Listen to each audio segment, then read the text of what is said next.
नमस्कार दोस्तों, भाइयों बहनों एवं प्रिय सभी लोगों का स्वागत है इस वीडियो में। पूरे विश्व भर से, पूरे ब्रह्मांड में, पूरे दुनिया में किसी भी स्थान से, किसी भी जगह से देख पा रहे और सुन पा रहे सभी भाइयों का और बहनों का इस वीडियो में आने के लिए सबसे पहले मैं स्वागत करता हूं। दोस्तों, आप सभी को बता दूं, इंडिया के लोगों के लिए, भारत कंट्री के लोगों के लिए यह वीडियो काफ़ी ज़्यादा खास होगा, क्योंकि इस साल 2024 में इंडिया देश के अंदर सेंट्रल गवर्नमेंट यानी गवर्नमेंट ऑफ इंडिया द्वारा एसएससी स्टाफ सिलेक्शन कमीशन द्वारा यहाँ पर दिल्ली पुलिस, इसके अलावा सीएपीएफ के 7 में से 5 फोर्सेस के अंदर, इसके अलावा जो इंडिया देश का यूनियन टेरिटरी है यानी कैपिटल जो है बेसिकली दिल्ली, उस जगह पर जो रिक्रूटमेंट होना है लोगों का आपके सीपीओ यानी कि सेंट्रल पुलिस ऑर्गेनाइजेशन के अंदर, जिसके अंदर लोगों की रिक्रूटमेंट होती है एसआई सब इंस्पेक्टर, जिसकी यूनिफॉर्म पे 2 स्टार होते हैं। वो पुलिस स्टेशन के अंदर एस इंस्पेक्टर के बाद सेकेंडरी पोस्ट वो होता है। और सेम इसी के हिसाब से आप देखो तो इंडिया देश में जो बाकी, अगर मैं यहाँ पर एसआई दिल्ली पुलिस को छोड़ दूँ तो मैं अगर औरों की बात करूँ तो सीएफबीएफ के 5 फोर्स में भी 5 फोर्सेस के अंदर आप लोगों का डायरेक्ट एसआई रिक्रूटमेंट 24 वालों का आ चुका है, जिसके लिए नोटिफिकेशन एसएससी द्वारा 4 मार्च यानी कि अभी से सही 12 घंटे पहले आउट कर दिया गया है, जो कि एसएससी के ऑफिशियल वेबसाइट पे आउट किया गया है।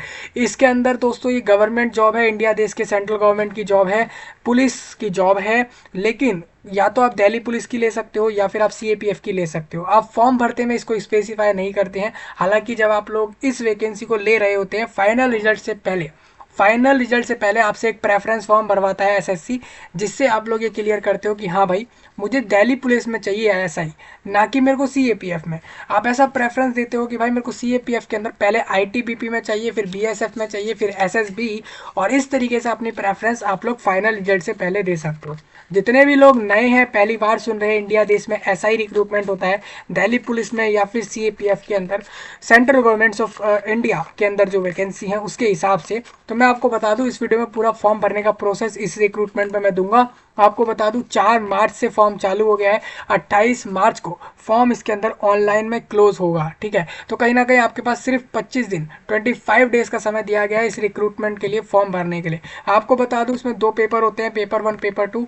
इसके बाद आप लोगों के पेपर के साथ साथ इसमें मेडिकल, फिजिकल और डीवी यानी डॉक्यूमेंट वेरिफिकेशन ऑप्शन प्रेफरेंस लोगों द्वारा दी जाती है। उसके बाद कहीं ना कहीं फाइनल रिजल्ट देखने को मिलता है, और इसके बाद लोगों की ज्वाइनिंग होती है या तो दिल्ली पुलिस में या सीएपीएफ के अलग अलग फोर्सेज में।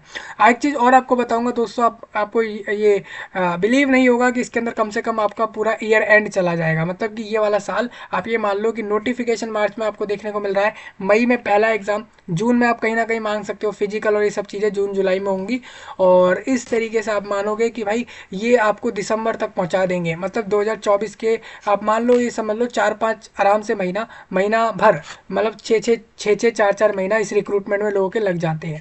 बेसिकली ये रिक्रूटमेंट लोगों को जो मिलेगी इस बार, उसकी वैकेंसी 4187 है, यानी करीब करीब 4187 के करीब वैकेंसी है दोस्तों देखने को मिली है यहाँ पर। इस बार वैकेंसी पिछली बार की ना कि सिर्फ डबल है, बल्कि उसकी 2.3 टाइम्स है। मतलब करीब करीब आप पिछली वैकेंसी का मल्टीप्लाई बाय 23 डिवाइडेड बाय 10 करोगे तो आप लोगों को एक्चुअल नंबर यही किसी के आसपास देखने को मिल जाएगा। तो मैं ये सब इसलिए बोल रहा हूँ दोस्तों, क्योंकि आपका जो इस बार का वैकेंसी है वो एज कम्पेयर टू 23 रिक्रूटमेंट इस बार का थोड़ा ज़्यादा वैकेंसी देखने को लोगों को मिली है। ठीक है, पिछली बार सिर्फ 1800 ही वैकेंसी थी। तो आप लोगों को करना क्या है, पिछली वाली वैकेंसियों को, जितनी पिछली वैकेंसी थी उसको आप लोग एक बार 23 से मल्टीप्लाई करें। ठीक है, और उसको साफ साफ उसको जो है 10 से डिवाइड दे देंगे। ठीक है, आपको इतना ही करना है, पिछली वाली वैकेंसी को देखना है। पिछली बार वैकेंसी 1800 थी, यानी 1800 लोगों को ऐसा ही रिक्रूटमेंट मिला था। लेकिन उसमें दोस्तों मैं आपको बता दूं, दिल्ली पुलिस में सिर्फ 100-200 के करीब या 150 इतनी ही करीब वैकेंसी देखने को मिलती है एसआई में, क्योंकि दिल्ली इतना बड़ा है नहीं, दिल्ली बहुत छोटा सा ही एरिया है। दिल्ली क्या है, दिल्ली सिर्फ 1400 किलोमीटर के अंदर का ही वो एरिया है। बेसिकली एक तो वो स्टेट नहीं है, यूनियन टेरिटोरी है, और वो इतना बड़ा एरिया भी नहीं है Delhi, as compare to other state and other places of India country. तो इस वजह से मैं आपको बता दूं, जो पिछली बार वैकेंसियां थी, ठीक है।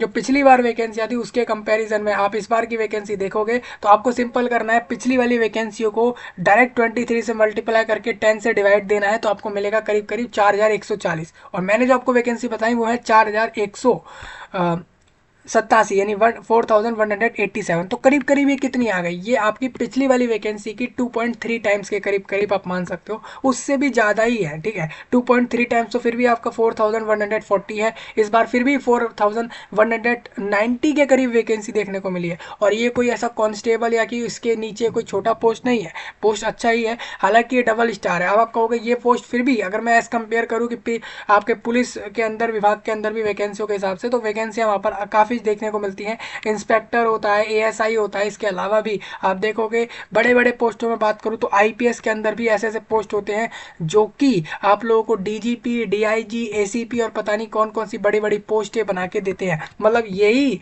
पोस्ट जो है एक बड़े लेवल की होती है इंडिया देश में, ठीक है। हालांकि ऐसा ही जो रिक्रूटमेंट है आप ले सकते हो, अगर आप एक ऐसा मान सकते हो कि इसको एक जेन्युइन, एक नॉर्मल वैकेंसी आप मान सकते हो, एक हाई पोस्ट फिर भी नहीं है ऐसा ही, ठीक है। अभी लोगों को अगर ये लगता है कि ऐसा ही बन जाने से बहुत ज़्यादा उनको लाइफ में अचीवमेंट मिल रहा है, तो आपको साफ साफ बता दूं ऐसा ही कुछ भी नहीं है, ऐसा ही तो कुछ है ही नहीं पुलिस में।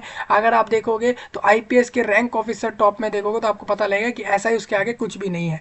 हालांकि अगर आपको ऐसा ही लेनी हो वैकेंसी, अप्लाई कर देना, मैं इस वीडियो में फॉर्म भरने का पूरा प्रोसेस दूंगा, ठीक है।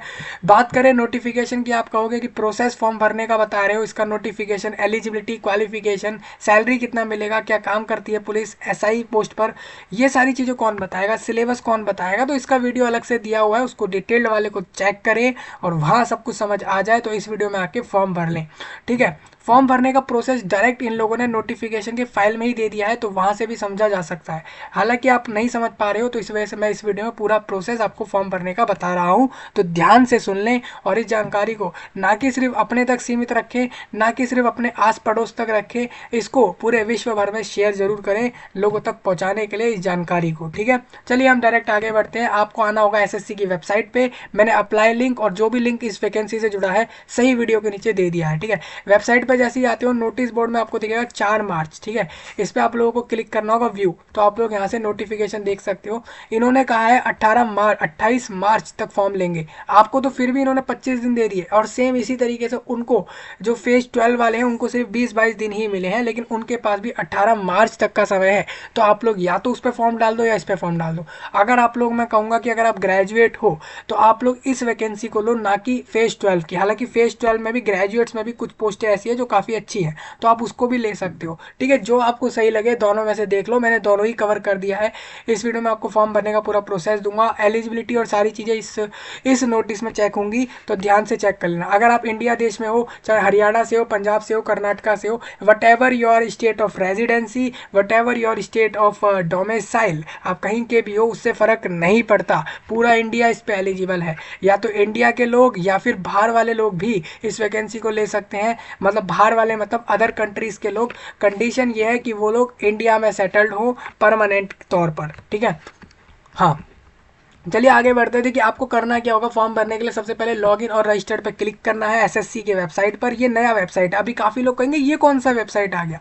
ये वेबसाइट भाई नया लॉन्च कर दिया एसएससी ने। बेसिकली एसएससी पिछले वेबसाइट पर अब नहीं कराएगा रिक्रूटमेंट, अब इस पर कराएगा। जैसे कभी कभार आप देखते होगे, कभी कभार किसी कंपनी ने या किसी कंपनी की बात कर लो या किसी ऑर्गेनाइजेशन ने अपनी पुरानी वेबसाइट हटाई और नई डाल दी कि अब वो सारी चीज़ें नहीं पे करेगी। वही चीज़ इनकी बात है कि इन्होंने एसएससी का अब ये नया वेबसाइट है, मतलब ये लोग अब सारे रिक्रूटमेंट इस वेबसाइट से करेंगे, ठीक है। काफ़ी लोग ये कह रहे हैं कि वेंडर चेंज हो चुका है, एसएससी वेंडर चेंज कर चुका है, या बहुत सारी बातें हो रही है, तो उसके बारे में हम बात नहीं करेंगे। आपको सिर्फ रिक्रूटमेंट लेनी है, आपको इससे थोड़ा जो है इस सब पे ध्यान नहीं होना चाहिए। आपको बस इतना ध्यान रखना है कि आपको वैकेंसियाँ लेनी है, सिर्फ उस पर ध्यान देना है। तो आप लोग देख सकते हैं बहुत आसान सा एग्ज़ाम होता है, कंप्यूटर पर 2 एग्ज़ाम हुए, ठीक है। फिजिकल में रनिंग कराई और इसके अलावा उसके अलावा आप लोगों का पुशअप और ये सारी चीज़ें करा लेते हैं, मतलब फिजिकल से जुड़ी थोड़ी बहुत एक्टिविटीज़ कराते हैं। और उसके बाद आप लोगों का आपका एग्ज़ाम तो पहले ही ले लेते हैं, मेडिकल से चेक कर लेते हैं भाई कैंडिडेट की आंखें सही हैं, बाकी सब सही है या नहीं, और उसके बाद तुरंत उसको ज्वाइनिंग देके वैकेंसी मिल जाती है। अभी काफ़ी लोग ये डाउट है कि भाई मेडिकल स्टैंडर्ड पे वीडियो करके दो कि भाई मेडिकल स्टैंडर्ड क्या होता है, मतलब उसमें किस तरीके का हमें निकालना होता है। तो एक वीडियो मेडिकल स्टैंडर्ड पे मैं दे दूंगा, तो उसको देख के समझ लेना। हालांकि इन्होंने मेडिकल से जुड़ी हुई बात नोटिस में ही दी है, ठीक है। अब आपको वेबसाइट पे आना होगा, आपको करना होगा कैंडिडेट में लॉगिन, आपको रजिस्ट्रेशन नंबर पासवर्ड डालना है, ये कैप्चा डाल के लॉगिन करना होगा। एक चीज़ और कह दूँ, ये लॉगिन वही कर सकते हैं जिन्होंने नई वेबसाइट पर रजिस्ट्रेशन किया है, नहीं किया तो पहले रजिस्ट्रेशन कर लो, OTR का वीडियो मैंने पहले ही दे दिया था, ठीक है। हम यहाँ पर लॉगिन कर जाएंगे, तो हम लॉगिन करते ही आप देख सकते हो हम इधर आ गए हैं, ये लॉगिन वाला पेज है, आप देख सकते हो। मैं इसको एक बार रीलोड दोबारा करूँगा, तो देखिए हम यहाँ पर लॉग इन है, आप देख सकते हो यहाँ पे एड्रेस आ रहा है, नाम, मोबाइल नंबर, सारी चीज़ें यहाँ मेंशन है, ठीक है। तो अब हम बढ़ते हैं थोड़ा सा इसमें आगे। अब आप देखोगे यहाँ पर मैं आपको दिखा देता हूँ, यहाँ पर लिखा है दिल्ली पुलिस, CAPF, इन सभी के अंदर इनको रिक्रूट करना है, SI और ASI। ASI भी इन्होंने मैंशन किया है, हालांकि ASI इन CI, देखिए अच्छा जी, CISF के अंदर इनको ASI चाहिए, इसी रिक्रूटमेंट पे इन्होंने CISF के अंदर ASI भी दिया है। एक बार हम नोटिफिकेशन की तरफ आते हैं, देखिए यहाँ पर इन्होंने मेंशन किया होगा जरूर, देखिए इन्होंने क्या बोला है, देखिए इनको सब इंस्पेक्टर ही चाहिए, इनको सब इंस्पेक्टर ही चाहिए हर जगह। एक तो दिल्ली पुलिस में चाहिए, इसके अलावा CAPF के अंदर पांचों के पांचों फोर्सेज में इनको SI ही चाहिए। तो ये ASI पॉइंट कहाँ से आ गया, आप देख सकते हो।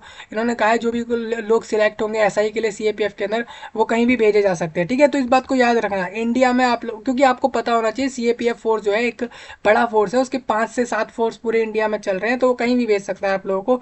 मतलब कमीशन नेदर कलेक्ट वैकेंसी और nor make allocation of candidate state wise और region wise, zone wise, city wise etcetera for this examination, ठीक है। तो आप ये नहीं कहेंगे कि भाई मेरे को इस रीजन में भेजो, मुझे मध्य प्रदेश में वैकेंसी दो, मुझे मध्य प्रदेश के अंदर जो है आप लोग मुझे विदिशा में वैकेंसी दो, आप ऐसा नहीं कह सकते। आप ऐसा नहीं कह सकते कि मुझे महाराष्ट्र के पुणे के जोन में ही वैकेंसी चाहिए, या महाराष्ट्र के जो है मुझे मुंबई के ही अंदर के जोन में ही, मुंबई एरिया के पास ही वैकेंसी चाहिए, आप ऐसा नहीं कह सकते। मैं ये चीज़ पहले ही क्लियर इसलिए कर रहा हूँ, आप लोगों को इन्होंने साफ साफ कहा है कि ना ही रीजन वाइज, ना ही राज्यों के हिसाब से, ना ही साउथ जोन, वेस्ट जोन, इस तरीके से भी नहीं, किसी शहर के हिसाब से भी हम अलग से इसके अंदर आप लोगों को एलोकेट नहीं करते, हम लोगों को नहीं भेजते। हम पूरे इंडिया में अपनी मर्जी से कहीं भी हमारा जहाँ पे भी फोर्स ऑपरेट करता है वहाँ पर हम इस पोस्ट पर भेज सकते हैं। मतलब कहने का ये है, अगर आज कैंडिडेट इसी पोस्ट पर काम कर रहा है पंजाब के अंदर, तो वो कल को हो सकता है कि आपको CAPF कल को ये भी कह दे कि भाई अभी तुम्हें पंजाब से जो है तुम्हारे को पोस्टिंग कर रहे हैं, अभी तुम्हें पंजाब से जो है केरला की साइड जाना होगा, तमिलनाडु की साइड जाना होगा, तो जाना होगा,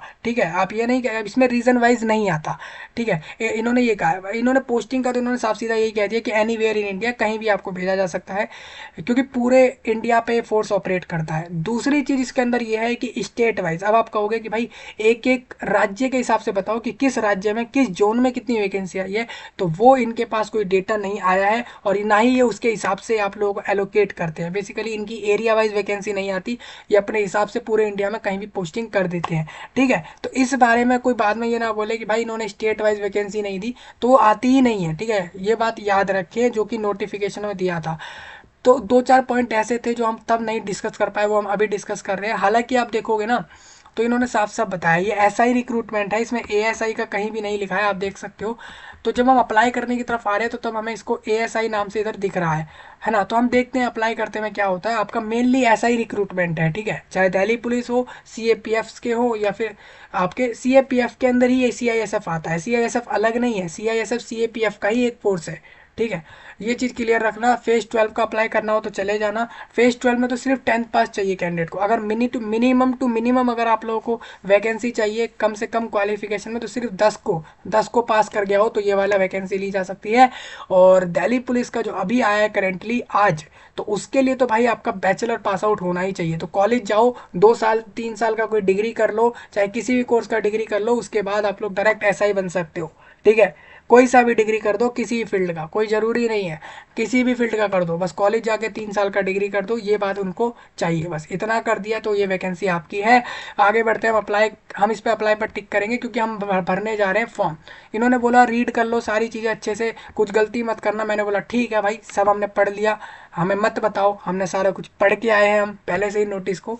अब हम आ गए फॉर्म भरने की तरफ, कैंडिडेट डैशबोर्ड और पर्सनल डिटेल। देखिए ये मैं लॉगिन करने के बाद भर रहा हूँ, तो पहले OTR कर लेना। कहीं सोचो कि ये सब आप कैसे कर पा रहे हो लॉगिन, हमारा लॉगिन नहीं हो रहा। तो भाई लॉगिन कौन करता है? आप फेसबुक अकाउंट बनाते हो, लॉगिन कब करते हो?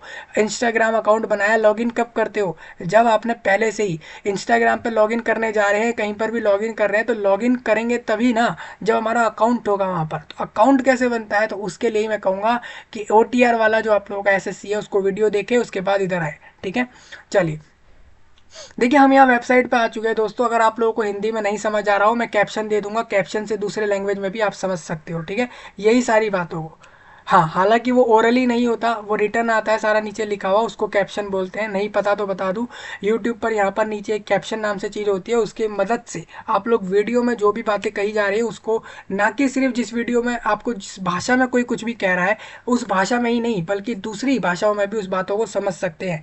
ठीक है, रिटर्न तरीके से, ना कि ओरली। ठीक है, अब हम आ जाते हैं फॉर्म भरने की तरफ, SSC CPO एग्जाम की। तो आप देखोगे कि तो कैंडिडेट का नाम पहले से ही आ गया, क्योंकि ये नेम रजिस्ट्रेशन डिटेल से आया है।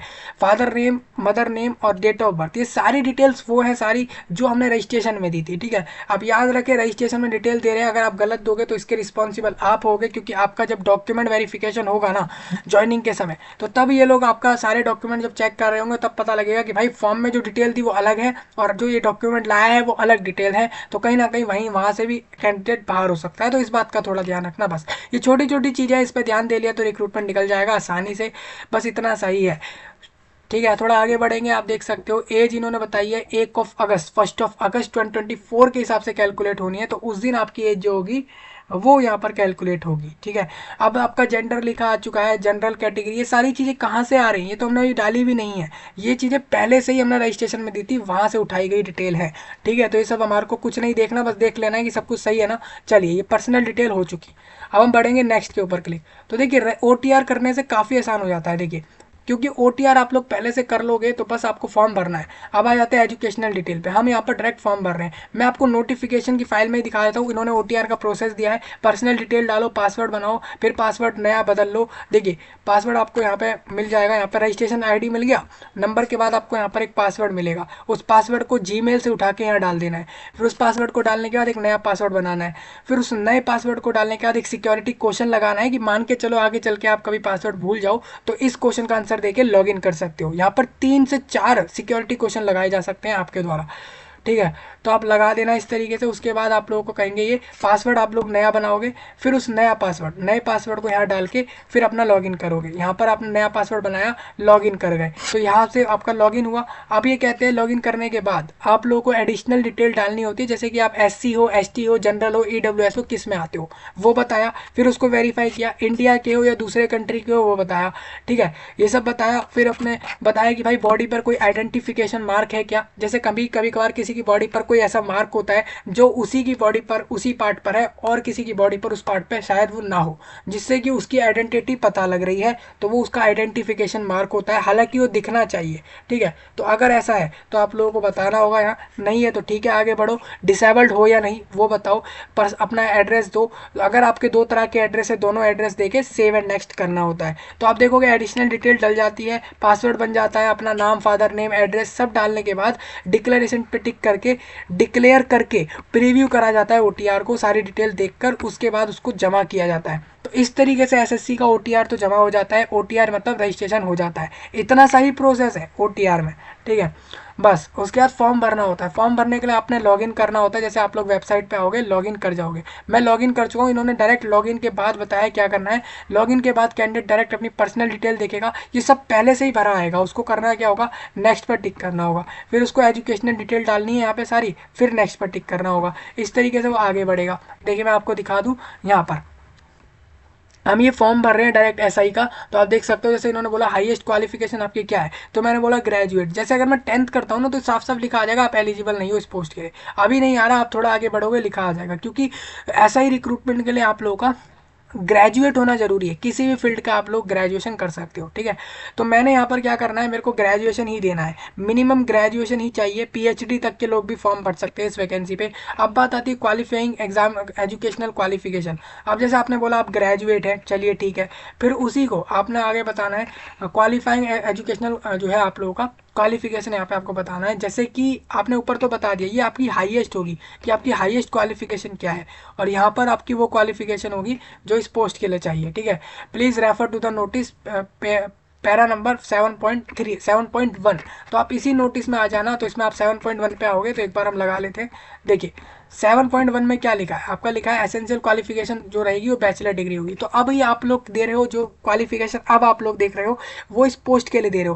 पहले आपने जो दी थी, देखिए ये आपकी हाईएस्ट क्वालिफिकेशन है, मतलब मान के चलो कैंडिडेट पीएचडी है तो पीएचडी देगा, ठीक है, वो उसकी हाईएस्ट क्वालिफिकेशन होगी। और ये वाली वो क्वालिफिकेशन होगी जो इस पोस्ट के लिए चाहिए। जैसे कि हमें पता है कि हमें बैचलर पास आउट चाहिए। अब बैचलर में हमने कौन सा कोर्स किया है, बीए किया है, BA honours, BBA, BCA, BCom, क्या किया है, बहुत सारी लंबी सी लिस्ट दिख जाएगी जो भी आपने किया है। मास्टर भी किया है तो वो भी आप बता सकते हैं, कोई इसमें ऐसा कुछ है नहीं कि इसको छुपाया जाए, ठीक है। तो आपको इस तरीके से यहाँ से बता देना है, जैसे हमने यहाँ पर दे दिया, इस तरीके से हमने दे दिया, ठीक है। तो हम यहाँ पर चेंज कर लेते हैं, आप देख सकते हैं मैंने यहाँ पर बीबीए दे दिया। अब ये कह रहे हैं एसेंशियल क्वालिफिकेशन स्टेटस। अब देखिए आप अपीयर्ड भी हो सकते हैं, पास भी हो सकते हैं। मैंने कहा कि लोग क्या करते हैं, सोचते हैं कि हम फाइनल ईयर में तो हम छोड़ देते हैं, अगले साल ले लेंगे इस वैकेंसी को। मैं आपको बता दूं आप लोग भी ले सकते हो, आप एलिजिबल हो। तो मैंने इसमें कर दिया अपीयर्ड। तो मेरे को बताना होगा कि मेरा पासिंग ईयर, आपको पता है जब मैं अपीयर्ड हूँ तो मेरा पासिंग ईयर यही साल होगा, इससे पीछे का नहीं हो सकता क्योंकि मैं लास्ट ईयर में हूँ, ठीक है। इस बात का ध्यान रखना है, लास्ट ईयर वाले ही फॉर्म डालेंगे और उसके पीछे ईयर वाले फॉर्म नहीं डालेंगे बैचलर में। मैंने तो पास आउट कर दिया है, पास आउट का ईयर मुझे देना होगा, तो मैंने बोल दिया भाई 23 ईयर था। अब बोल रहे हैं कि आप बताओ कि किस स्टेट या यूटी या बोर्ड या यूनिवर्सिटी, मतलब किस जगह के आपने बोर्ड या यूनिवर्सिटी से अपने बैचलर को किया। तो मैंने यहाँ पर कह दिया भाई दिल्ली से किया मैंने। अब ये बोल रहे हैं बोर्ड का नाम क्या था उस, तो मैंने वो भाई सीबीएसई बोर्ड से कोई अगर किसी ने सीबीएसई बोर्ड से किया हो ग्रेजुएशन तो वो बताएगा, उसने अगर दिल्ली टेक्निकल यूनिवर्सिटी से किया वो बता देगा। मैंने यहाँ पर देखो ऐसे करा, देखिए मैंने यहाँ पर करा यूनिवर्सिटी ऑफ दिल्ली, डीयू कर दिया, ठीक है। आपका कहीं से भी हो सकता है, तो मैंने तो डीयू कर दिया कि भाई मैंने डीयू से कर लिया, बीबीए 2023 में पास आउट कर दिया, दिल्ली में है ये, रोल नंबर मैंने यहाँ पर अपना दे दिया, ठीक है। इस तरीके से याद रखे दोस्तों, गलत जानकारी दोगे तो डीवी में पकड़े जाओगे, तो फिर आपका रिक्रूटमेंट से बाहर हो जाओगे। अब इसके बाद क्या है, रोल नंबर दिया, परसेंटेज बता दी कि भाई ग्रेजुएशन में कितनी परसेंटेज बनी, सपोज 93 बनी तो 93 बता दी। सीजीपी अगर कोई आया हो तो वो बता दिया। दोनों में से कोई एक चीज़ देनी होगी।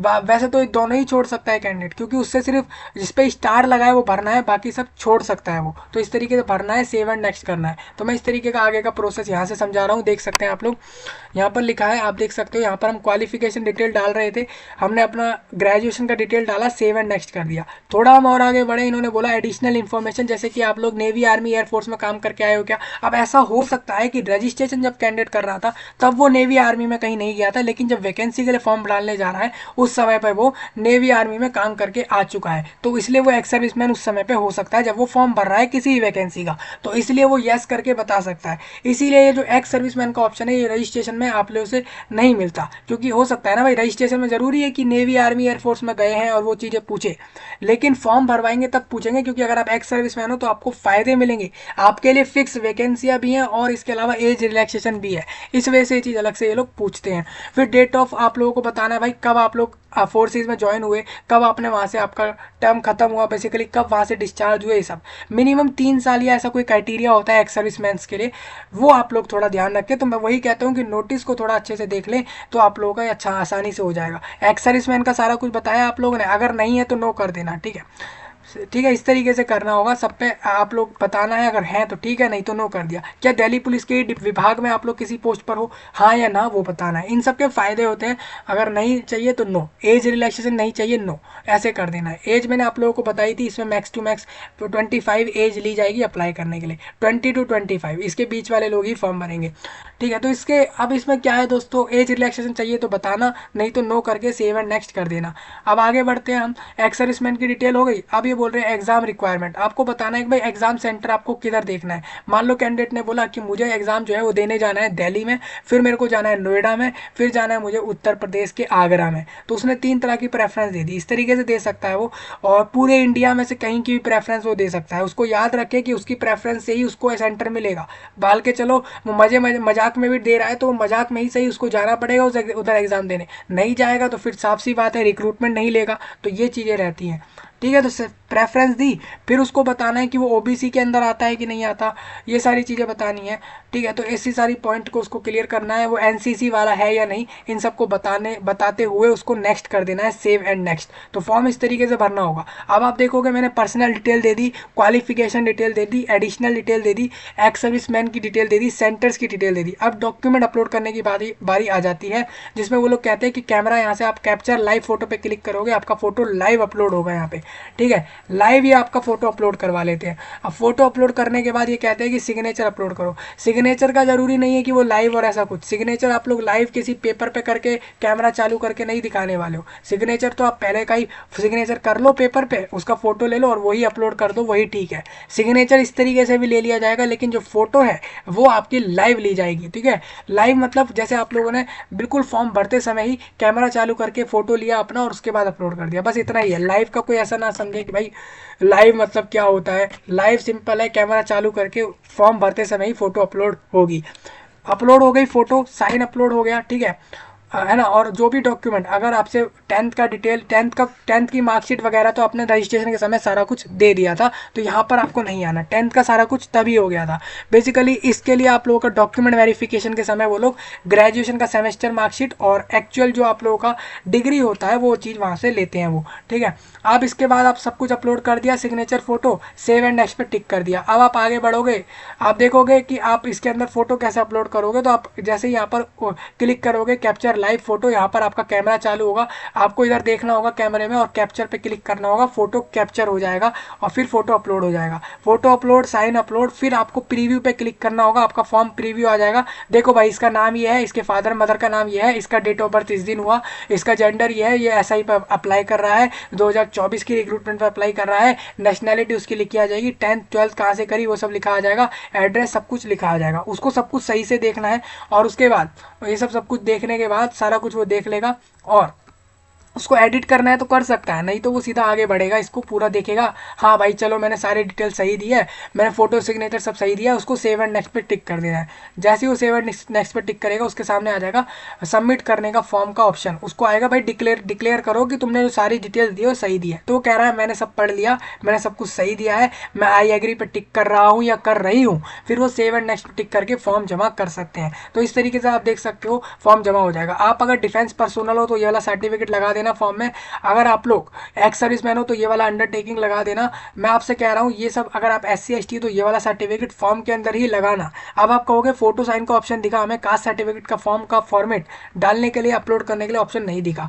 क्योंकि वो इसलिए नहीं दिखा क्योंकि आपने SC ST अपने आप को बताया नहीं। अगर आप पहले ही बोल देते कि मैं SC ST हूँ तो वो लोग आपसे सर्टिफिकेट जरूर मांगते। तो ये सब चीज़ें मांगी जाएंगी अगर आप लोग उस वर्ग से या उस रिजर्वेशन से आ रहे हो तभी, अदरवाइज आपसे नहीं मांगी जाएगी। तो आप देख सकते हो मैंने प्रीव्यू कर लिया, सारी डिटेल्स डाल दी और इसके बाद मैंने सबमिट पे क्लिक कर दिया। अब इतना ही नहीं होता, सबमिट डिक्लेरेशन करने के बाद फॉर्म जमा अभी नहीं हुआ है, सेव एंड नेक्स्ट किया, आप लोगों का फॉर्म तो जमा हो गया है, हालांकि अभी भी आपका फीस रह रहा है। तो आप लोगों को फिर इसके बाद फीस जाके भरनी होती है और फीस जमा करने के बाद, फीस जैसे ही आप फीस कैसे भी जमा कर दो, credit card, debit card, net banking, UPI, Paytm, Google पे, किसी से भी, भीम UPI, किसी से भी जमा करो, पेमेंट जमा होते ही 100 रुपये का पेमेंट लगेगा। अगर आप रिजर्वेशन में हो तो आपका चार्ज माफ है, अगर आप SC ST और डिसेबल्ड हो। हालांकि डिसेबल्ड का वैकेंसी है या नहीं तो उसके लिए नोटिस पूरा ध्यान से देखें।